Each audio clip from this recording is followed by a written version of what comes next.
Na haast 2 jaar bouwen is het Tolhuispark in Dokkum lang om let klaar. Dat wat waans je dan ook grut viert.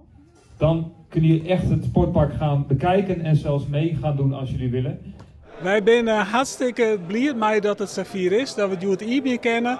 We hebben alle sportclubs keihard werk om dit van te krijgen, dus ja, super grutsk. Wij zijn uitermate tevreden. Het park is fantastisch. Het ledenaantal groeit enorm. Elke jongen is hier wat te doen, elke jongen binnen baan bezet, padelbaan bezet, dus het gaat uitermate, ja, we zijn uitermate tevreden. Het hele traject had jaren in beslagname, maar nooit alle clubs aan de gang binnen op het Tolhuispark wie het wachtje wurg. De officiële opening en het openhoes van alle clubs, dat voelt goed in de smaak.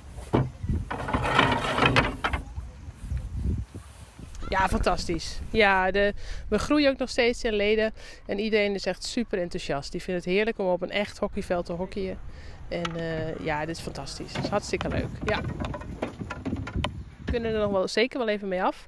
En we werken ook wel samen met de korfbal. Hè? En dat veld is in principe ook goed om hockey op te spelen. En dan kunnen we her en weer wel wat wisselen. Hè? Als zij een drukke dag hebben, kunnen ze op ons veld en andersom ook. Ik ben nu goed 6 weken onderwijs sinds uw eigen opening van 8 maart. En ik denk dat we er zo'n 100 leden bij krijgen gaan.